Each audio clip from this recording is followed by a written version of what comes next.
Hello and welcome to Open Forum. Tonight, the first programme of the year, we have tried to get away from the political controversy we generally deal with. Tonight, we deal with a more gentle topic. The role of women in Gibraltar. Are they contributing to developing our society, or are they simply washing plates and bearing children, suffering in silence? The downtrodden pawns in a Gibraltar dominated by proud males. What do you think? We have invited three women to our panel to discuss the subject. The first one is Mrs. Marisa de Soisa, ex-chairwoman of the Women's Association, a housewife, a mother, and now an aspiring politician. The second one is Mrs. Terry Cartwright, a housewife as well, also a mother, and active in local politics. And the third one is Miss Pat Orfila, a teacher by profession, single, and an ex-Miss Gibraltar, Miss Gibraltar 1974. We welcome them to Open Forum. And before we start our discussion, we welcome our audience, which tonight is generally composed of women, and there's a few brave males who have come along to help us out. I might add that I certainly looked around for a lot of males, but most of them didn't want to turn up. So thank you to the few who have turned up to face the music. But we kick off right away with the discussion. The role of women in Gibraltar, ladies. Do you suffer in silence while the mighty males dominate your lives? Marisa? No, I doubt it. I don't think that is a question of suffering in silence. I feel that the woman's role in Gibraltar, and anywhere indeed, is as important as the man's role. Certainly there are areas where women in the past have been discriminated against. Certainly there are areas not only within the home but in employment. But I think things are changing now for the better in terms of equal opportunities, equal rights, equal responsibilities for both men and women. So I do think things are changing.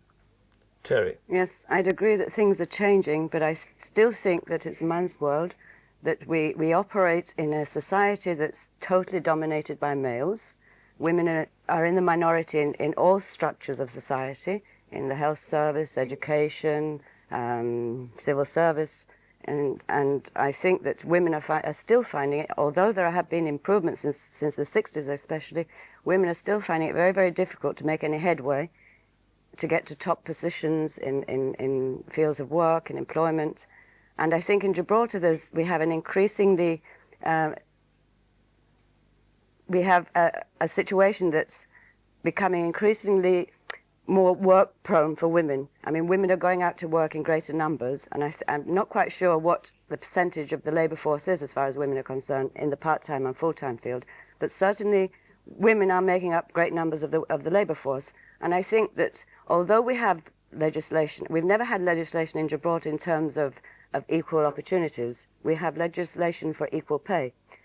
But now with EEC law and the Rome Treaty and the EEC directives on equal opportunities, we obviously follow those laws, so we really don't need legislation at this point in time. I think that we need to make women aware of their rights in the workforce and out of the workforce and in all spheres of society. And I think that women should form groups, unify themselves, and discuss their problems, discuss what problems they come across in their working lives, and pursue the rights that they have a legal entitlement to. I think Terry said almost everything I want to say, but I do tend to think that there are a lot of women here in Gibraltar who are suffering in silence.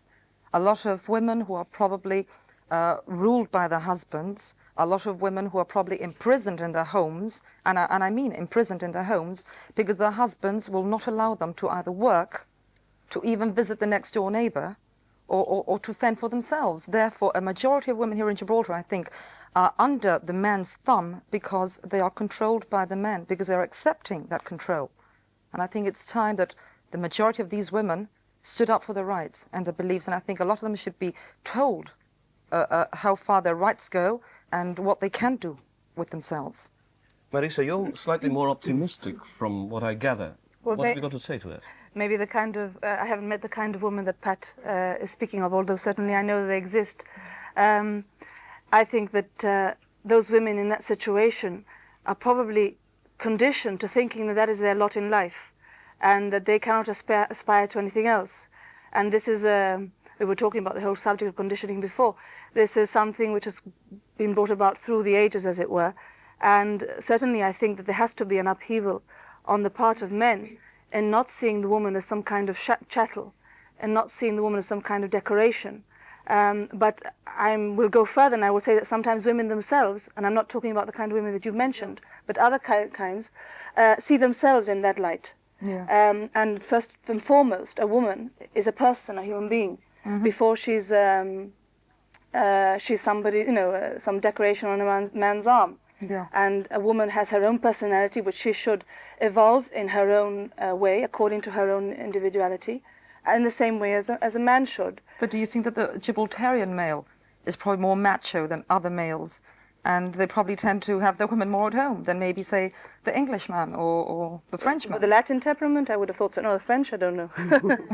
So is there discrimination then? Do you feel that there is genuine discrimination, that the males try to dominate purposely and run your Not lives for you? purposely, they'd be conditioned to dominate us. By you yourselves? Even from a very young stage, where you have, say, a family where you have a boy and 2 girls, and maybe one of the girls is the brightest of the 3.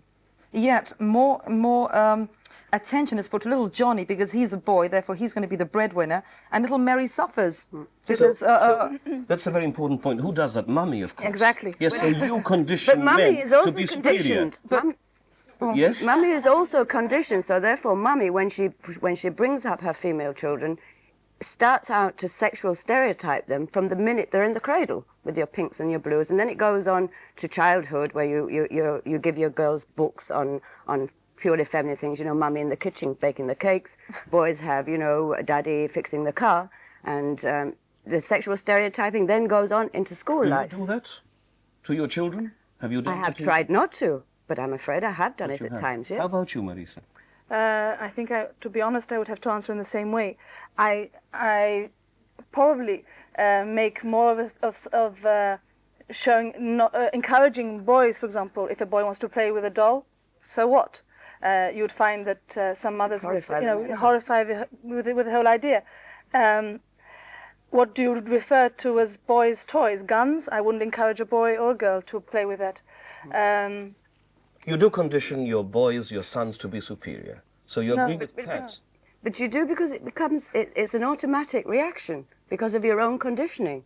I mean, it's just gone on through history. I mean, it had to start somewhere. This conditioning had to start somewhere, but unfortunately, history has been written entirely from a man's perspective in the main. So therefore, we cannot look back and say, well, this was women's situation then, and then have an example of what women's situation is today. It's very difficult because there is very little known historically about women's position. I mean, even God made man before he made woman, didn't he? I mean, Well, so they say. Must have been for a reason. So, just before we go on, Pat, what you are saying then, it seems to be substantiated by your 2 married colleagues here, that the children, one way or the other, are influenced to be the leading role. I mean, I'm the single woman here, the single working woman probably, and I teach in an all-boys school. And the impression that I get, and there's one of my colleagues in the audience tonight, she can probably vouch for me too, a lot of the boys do believe that the woman's place is in the home, and that they are the macho type. You know, they go out drinking and boozing and fast cars and all that. The women have to stay behind and they have to babysit and so on. Yes. And they still believe like that. I mean, they are conditioned. I don't know whether they've been conditioned or whether even some that are not conditioned, actually, from listening to the other boys, I mean, if they allow their wife to go out on an all-girls night, their friends will probably tell them, oh, you're an idiot, you know, amongst other things, because your wife's going out on an all-girls night. We seem to have arrived at a consensus on what the situation is, but why is that? I mean, maybe you are happy with it. You allow it to carry on? It's a very patronizing thing to say, Clive.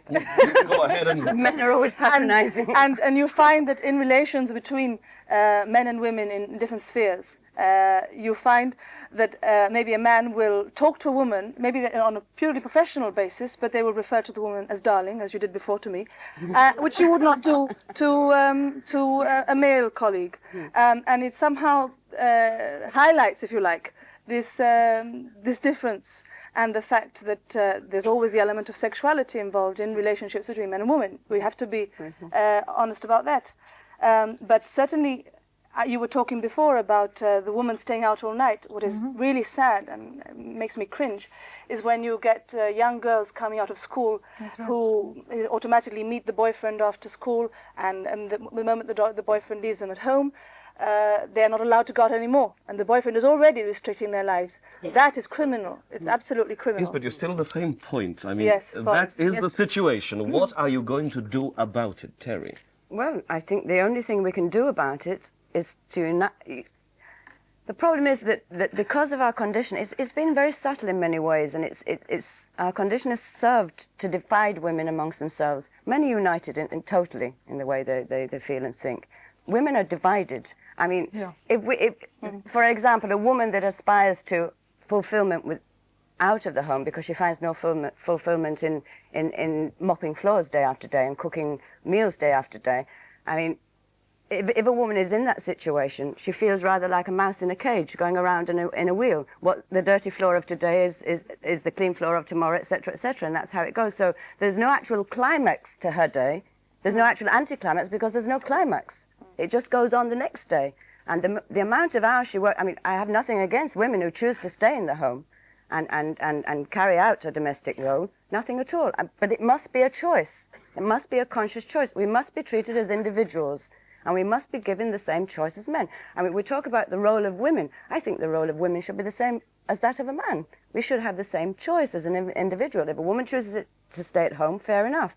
I mean, a lot of women would say probably, well, don't get married and don't have children. I don't think that's the answer. I think we should have the choice, just as a man has, to have a family and to have a marriage, and at the same time pursue work outside the home or other interests outside the home.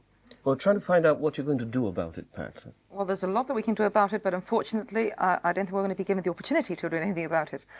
Basically, I think that the woman is an intelligent being, probably more intelligent than the man, if I may say so. Prove it, lady, prove it. It fact. has been proved in many I mean, spheres. if you just look at our society, really, it's run by Margaret Thatcher. I mean, she's a woman, and we got The exception the Queen, proves and she's another woman. The exception proves No, the rule. that is not the exception. The only problem is with people like Margaret Thatcher. Margaret Thatcher was brought up in a lower middle-class home, and she had a mother that ran a corner shop while her father was involved in local politics at a minor level. And Margaret Thatcher, having a brain, her mother was a very intelligent, educated woman, by the way, but she was confined to running the shop while her husband pursued his interests, right? So Margaret Thatcher had the example of a mother that she couldn't look up to or admire because she didn't see in her mother the role that she particularly wanted. So her conversations were held with her father. She was more interested in what her father did. But Margaret Thatcher had a long, hard struggle to get where she's got. And look what she's done. Many women don't have the courage to follow that through. They fall by the wayside because it is a tremendous struggle for them. Can I say, one of the ways in which you can get out of this vicious circle that we described is through education. Vicious for you. Well, is through education and awareness. This is why I agree with Terry that it is good for women to get together and to air their views and to help one another, to have support for one another. I think that groups like the ones done by somebody called Pizzy in UK for battered wives and people like that, you know, they're doing a hell of a service, and they're doing a service that men have not done, obviously, because it's something that's been affecting women, you know, battered wives and all that.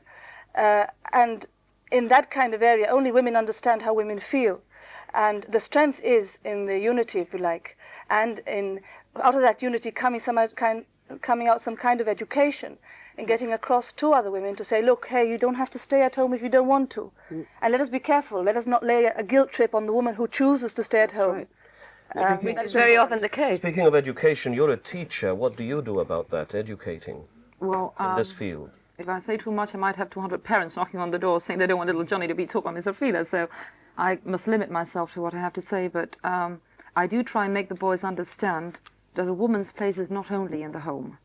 That, like Terry says, that is your own choice. If you want to stay at home, go ahead and stay at home. But I feel that the intelligent woman if she has something to say for herself, if she has anything to put across to the rest of society, I think she should take the gun and go ahead with it. Yeah, but the choice isn't that simple. I mean, the choice doesn't exist really in many But respects. who gives you the choice? Men control then. Society can give us the choice. Who is society? Society is all of us. Right. Right. So what are you doing? So we have to convince males that we have our needs, and we have to convince governments to make Exactly. Yeah. to make provision for those needs and to make things easier. The whole workforce is geared, and the hours of the workforce are geared to men, not to women. Now, isn't your function perhaps something else, and it is biological, the fact that you carry children, that birth is essential for the woman, it is the most essential part of your existence. Is and it the most essential part of our existence? I I'm don't asking, know. you tell me. Maybe I haven't got any children, so I can't really say. I don't think it's been the most essential part of my existence. But it might be. So, It might be at some stage. I would like to have a family one day, but Right. I still think there's plenty of time but I for it. think- My career comes first. Okay, No. so the majority I of think women that's something have that children. has to be clarified. We have a biological difference, anatomy. That's all. Right. But that doesn't make us unequal to men. No, of course On not. the contrary, no, of course not. No, but most men think that we are unequal, that we are inferior. In No, fact, surely yes, you they can't. do. You can't Yes, they produce the do. same way, because you have to fulfill this function of carrying a child for 9 months. Then after that, you take your maternity leave and whatever, and you can't function. And of course, if And you run a if I may business, say- you can't do without your woman for a year. Your man will be there during that year. So therefore, you have a problem which isn't a problem. Men need that, quite obviously. Mankind needs that. But shouldn't we just accept that as it is? I mean, you can't do it. Basically, you have to provide children. Well, I And men have to provided make them. anything. But that is a man's choice as well as a woman's, no? If you get married and you have a family, that has to be a choice of both of you. So therefore, if it's a choice of both, then the responsibility should be a dual responsibility, not a responsibility solely for the woman. You carry the child for 9 That's months. got nothing to do with it. That's not our problem. No, it I mean, we hasn't. can't help it. I get the feeling. Really. I get the feeling that that sort of Clive is sort of talking on a sort of a purely male standpoint, if you like. Thank God for that. Now, I think you mentioned childbirth, you mentioned motherhood. I think those are experiences which are tremendous. And in that sense, I think women have got a great advantage because they can experience that which a man cannot. So what are you worried about? And that I'm not in fact, worried. is the saving grace for many women who stay at home and suffer at the unfulfillment of domesticity. The saving grace, in fact, is the love for their children and the love received from And their that children. is very But important, surely. it's not enough. It's not the It's only not thing enough. that a And woman certainly is it's not here. enough when But you... we can't have children and go to work, so you have children, we go to work. Why don't you stay at home and mind the children? Well, it That's a depends, very narrow, you know. channeled view. Yeah. If the woman's, let's say that you have a couple and the woman has a very good job and well-paid job, why should she sacrifice her job, whereas you're the plumber or whatever, and you're making less money than she is? Why shouldn't you stay at home and mind the children? That is a question again of education of men. I mean, I think men should feel secure as what they are, I think not basically the they're insecure. success that they have to have, and the fact that they have to earn more than the wife, otherwise in some way they're inadequate. And that again is education, if you like, on the part of men, for men, that they must feel secure in themselves. So in the same way perhaps that women have got hang-ups about certain things, men also have to be liberated of other things, and that they don't have to earn a wage higher than their wives maybe. They mustn't feel inferior if their wife has got a promotion higher than the man. Because that's stupid. If you have a relationship between a man and a woman, it's a personal thing, and it don't have to be one dominating over the other. Okay, finally, we must round up the discussion. Do women in Gibraltar have a worse lot than other women in other parts of the world? In Gibraltar, unfortunately, because it's such a small place, I would say yes. They do. Yes. Terry? I think generally we're the Cinderellas of Europe.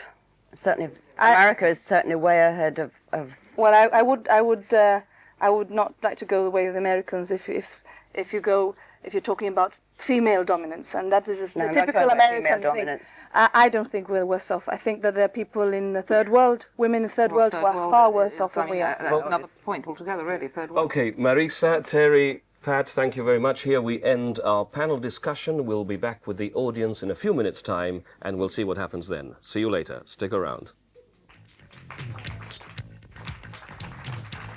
Well done.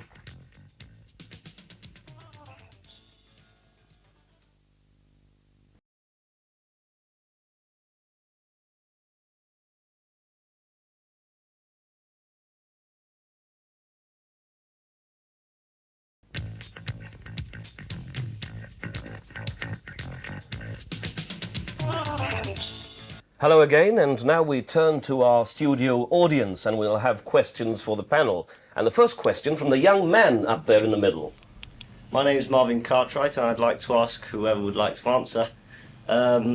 Firstly, I'd like to say that if I can have the liberty of speaking for the younger generation, things are changing for women and they are improving, and you do have more liberties and more equal opportunities. But at the end of the day, you do have a cross to bear, and it's a bit of predestiny maybe, but having children is something both women wish to stay at home and look after and have to do. It's something which men cannot do. Do you agree? Absolutely not. Of course a man can look after children. But would you prefer your husband to stay at home rather than you? It would have to be a mutual decision. It wouldn't have to be a question of your husband staying at home rather than you. It would have to be a question of planning, strategy, so that both could pursue work outside the home or interests outside the home. It would have to be a question of joint responsibility, of joint planning, not necessarily one being the breadwinner and the other not. The way you put the question across proves that men are chauvinistic. You're saying that women have got, that things are changing, but then you're telling us that we have this cross to bear at the end.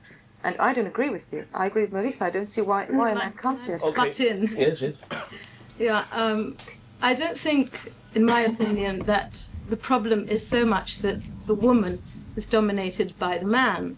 I don't think the man really does put the chain around your neck as much as the kids. I think once the woman has children, then she does have a chain around her neck, because it is a full-time job. And I think it's terribly unfair to think or believe that a man has to give up his job if he has a full-time job to stay at home. I do agree that you can work together to share the job, but I think obviously it would be a better solution if, for example, I mean, one of the things we don't have in Gibraltar, or in very few schools and only recently, is where children can have lunch at school, for example, because the mum at the moment takes the child to school at 9 o'clock, picks up the child at 12 o'clock, takes him back at 2 and picks him up at 4. So your morning is broken, your lunchtime is broken, and your afternoon is broken, and you're probably blaming your husband for not coming home and feeding the kids at lunchtime, when really the solution to that is, something like a system whereby children in government schools could have lunch at school, like in other countries, so that you have a full day to yourself to do whatever you want. Okay, you so want it's the children that put the chains around you. That's what she's basically asked. No? I think Yes? so. I think so. Well, Yes?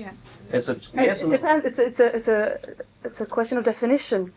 Chains in the sense that, yes, you are more amarrado, no? You are that tied to the Yes, home. absolutely. You are tied yes. to the home. I can see the advantages of having school lunches, but I also see the advantage of having children coming home for lunch. So males don't discriminate. It's really the children, you see.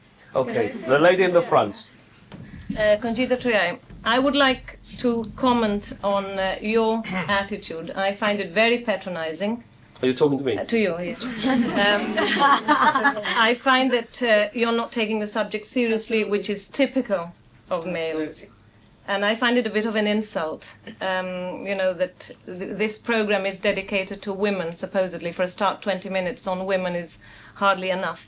And on top of it, you're acting very much in the male way. Oh, let's give them a chance, but then... It would be very difficult for me to act in the female way, you do understand. But please I am go not- ahead. No, but please go there ahead. is a That's fair difference. criticism. I'm yes. not saying that you are behaving in a male way, in a complimentary fashion. I think there is nothing complimentary about being macho, which is what you're being, chauvinistic, to put it a different way. I think you can be a perfectly whole kind of man. In fact, you are only a whole kind of man if you don't have that kind of attitude. As Marisa said, men have enormous hang-ups, and it's as much their problem as ours. I think, well, I'll leave it at that. No, There's- please, there's a lot. no. Sorry, wait. You've made a comment, and please do, but please do have a question as well. Don't you I want a have question? a question. It's not so much question as a statement that I'd like to make. I mean, they've mentioned a lot of things in passing. I don't think we've come to any sort of clear conclusions about anything. We haven't had a chance, or they haven't had a chance of discussing anything in depth. Because it's like you said, there are so many things Yes. to talk One, about, I would like to but you say can't expand very much on one I'll ask a particular... question, if you like. You've been talking mainly about women working outside the home or just working in the home and the problems with that.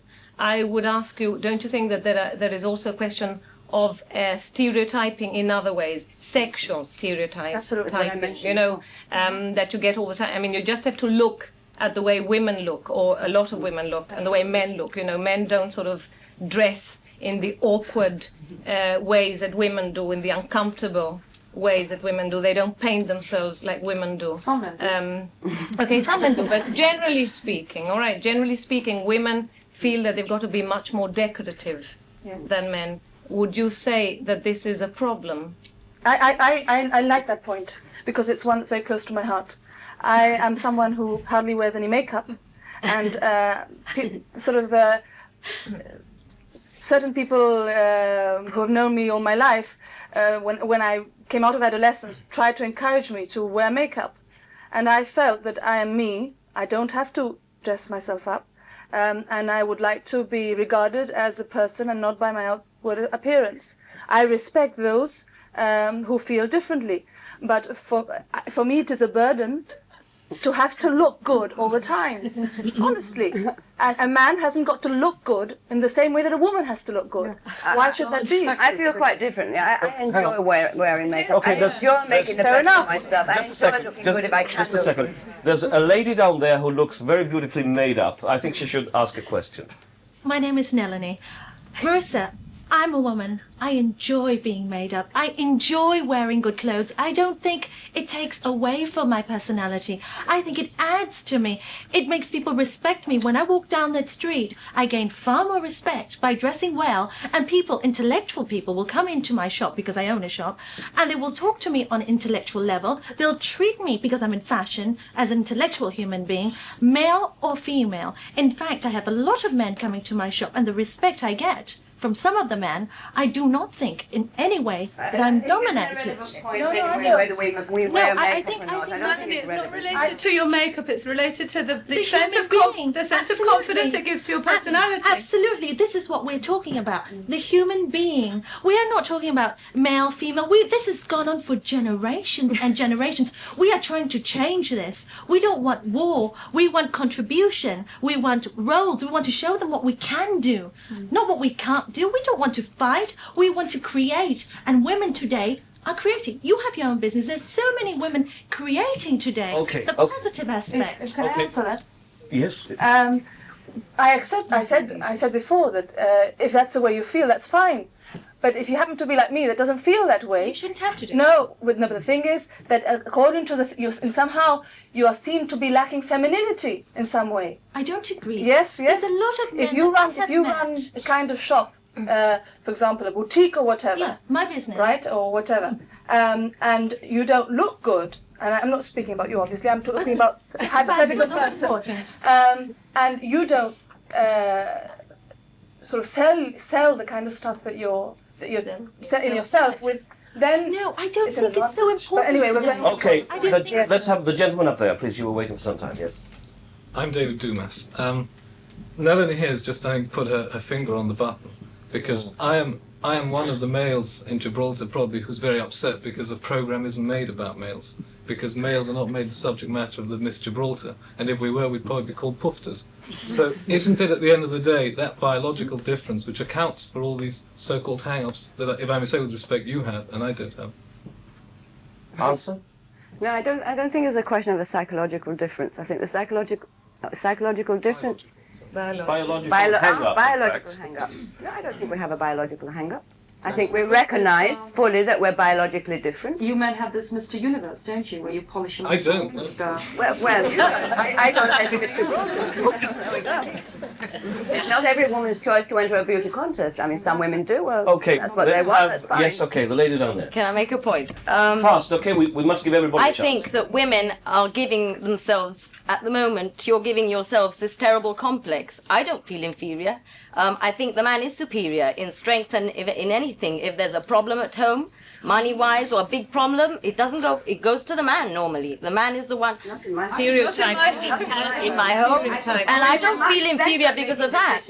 I think that being Finish your called the question. Cinderellas of Gibraltar, of Europe, exactly, in Gibraltar. Not in those terms. Not in those terms. In legal terms, I was talking. Okay, what's your question? Have you got a definite question? The man is superior, you say that the problem lies with him? Yes? No, that I said I didn't want to question. I wanted to make up a point that I think that women themselves make themselves the Cinderellas by saying, "Oh, but men are Okay. are superior." Yes, Mary? I think I'm not very happy with the way, and I contributed before when I went sidelined. Fair enough. But I'm not happy with the way that we're going in this program so far, because we're not treating the subject seriously. We are sort of trivializing it. Oh, you men, you women, and hang up. Okay, so maybe we may have contributed. I don't. We are here on the panel in order to put across the woman's point of view. It doesn't automatically mean that because we're here, that in some way we're hang up. But I'd like to see serious questions. Okay, right. Let's have this lady down here now. First, I'd like to say, Mary Gomez, Pat, when God made man, she was only joking. Another thing is that, yes, we do have a whole lot of things that are wrong in Gibraltar. For example, the family planning clinic. What are these ladies going to do about it if they're standing in for election or if they're supporting any party? What is being done about the single-parent family who need a lot of support? What is being done about maternity benefits or leave in the private sector to women who really need them? I mean, those are the things we should be talking about and not make up. Okay, so now we have a very serious question. I'd like What to do the ladies... You'd like to answer that. Go ahead. I'm very much interested in all the points you raised, and in fact more healthcare, education. My interests are general, improving society at all levels, and especially improving the situation of women. But I think the only way we remain invisible to men, and if you get an all-male House of Assembly, right, it's very, very difficult for them to see us, or to take. We come somewhere perhaps on the agenda between youth and any other business. We're by the by, right, and that is a fact of life. I'm a statutory female. So unless we group together and we form an association with political connotations, and we give women a forum to put their points across and to examine their situation and to examine the laws relating to that situation, then we're not going to get very far. I mean, we've had a woman in the House of Assembly for the last 4 years, and in those 4 years, and I think if there's only one woman in the House of Assembly, then I think, even though her interest should be general, of course, I think she should feel that a slight obligation towards women's rights.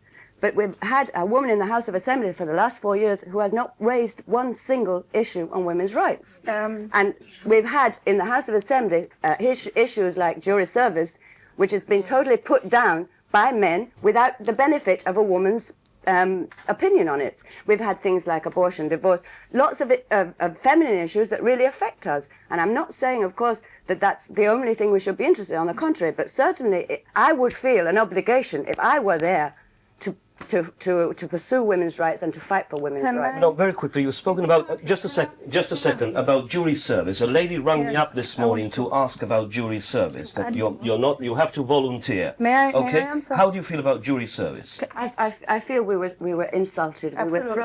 They threw a cold bucket of water on us. I think that they patronised us in the sense that they thought we weren't capable of sitting on juries, and we even got inane remarks like, well, who's going to cook my lunch when my wife's sitting on a jury? Very quickly, because we've got more questions coming up. Jury service? Mary made a point, and Yes. I think that that is valid and we should answer. Yes. I think that there is a place for special care for women's health.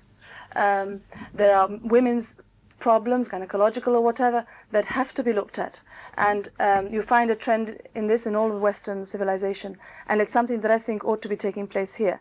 Now, unless the women themselves apply that pressure, it's not going to come, because, as Terry said, in one sense, you're brushed aside. But there are a lot of preventive healthcare measures that can be taken and should be taken, which can help to solve a lot of misery later on when you have a lot of physical problems later. Okay, the lady down here. My question, I'm Magda Prado, by the way, and my question was about jury service again. And I think you brought up the question of saying that we should bring to the notice of government our existence. Just that.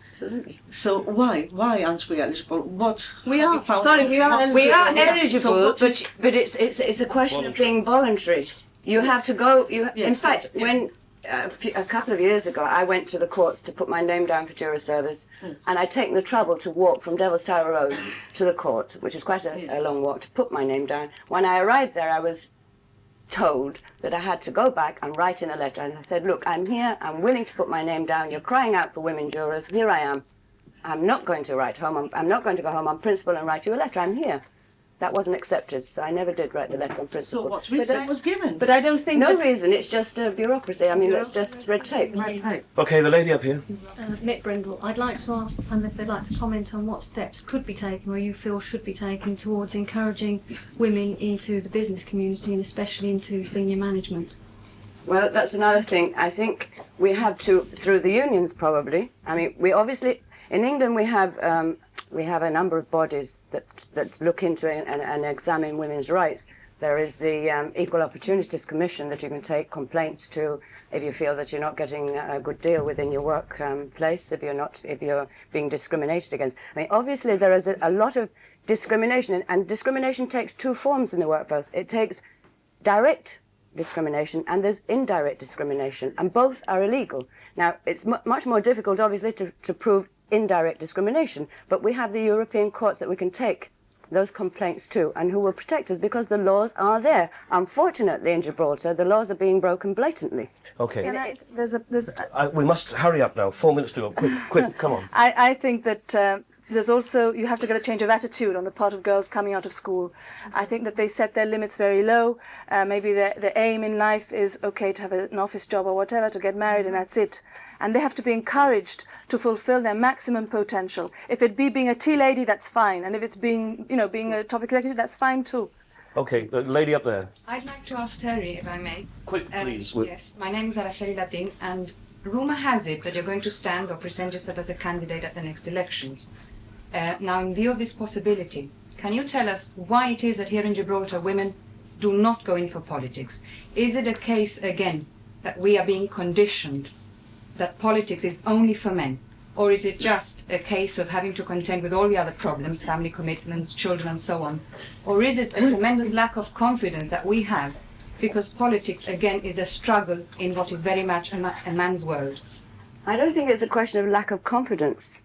I think it's a question of working for respect. I mean, a man is accepted at face value. A woman has to work very hard to gain a man's respect, especially in that area.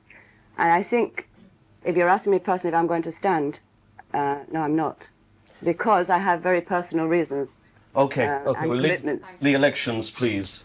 Anybody else? Yes. The gentleman up there. Oh, the lady down here was first, yes. I'm Angela Lucas, and I was going to ask you, because I thought you were going into politics, what would you do? Women here are increasingly asking for a health premises. They feel that their women needs are not being met, that they're not being educated, that their female issues are not being dealt with, and they ideally want a premises, either of any of you.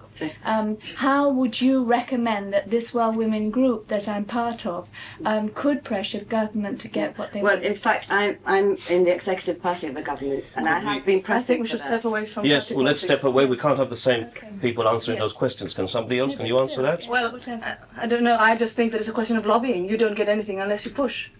I didn't think basically women are actually pushing. I mean, I'm not politically geared. I'm not into politics really. And as far as I'm concerned, I wouldn't know, as a single parent, for example, I wouldn't know where to start or where to go. Because I don't think it's made public. I don't think women are being told these things, and I think they should be made public. So where's the way to find out that information? Where would you recommend? A quick answer. What information? The information of how to lobby, how to get needs that I hear women telling me that they want met. How does the Well, government I get think to know perhaps about through the Women's Association, and they do quite a bit of lobbying on Okay, in those sorry, areas. the gentleman up there, quick, Very quick question. Albert Adjus, please, could somebody tell me why more widows? More widows than widowers? Yeah. Well, because we're stronger, obviously. The lady here, yes? We're stronger. We're emotionally stronger. We're physically stronger than men. Then you got no problems. Yeah, no, you are the ones who got the problem. What's the program about? Quick one. I was going to say, before we got back into trivialising, which is what this this is question very attempts. Seems to be a fact. Seems to be a fact. It's a fact. But with the hope for a trivial response, I'm sure. Could I ask Clive? I know I'm supposed to ask the panel. We were talking about the subject of where to go for information and how to lobby. One of the most powerful media in the whole of Gibraltar is the television. Could I ask GBC, can we not have more women's programmes, not trivial questions? Yeah, Question back. No, I'm not answering questions for GBC. I only work in this organisation. But in any case, at least you've had a chance tonight. And to round off, I think we need a final question from a lady, and it most definitely is the lady who was highly critical in the front row. Conchita Triay, you have the last word in this programme tonight. I wouldn't know what to say, really. I don't have You'll a think of question. something. I don't have a... I'll think Well, of something you want to say, very quickly, because we're pressed. Violence, yeah, well, that's one issue, violence against women. That's what I'll ask you then, are women in Gibraltar discriminated against? Yes, I think they are discriminated against. I'm a teacher in a girls' school, and I see very clearly how girls are conditioned. Again, we go back to conditioning. Okay, they're conditioned to want very little from life. They're conditioned to put up with anything from life, from their fathers, from their brothers, from their boyfriends. They are told you can't go down Main Street without me. You know, this is happening now. Okay, so how can a girl like that grow up to want to be anything, let alone be a politician? Ladies and gentlemen, the few gentlemen here tonight, the audience, thank you very much for coming along. Here we end Open Forum. I hope that you enjoyed it. We had our different types of moments tonight. Thank you very much. Good night.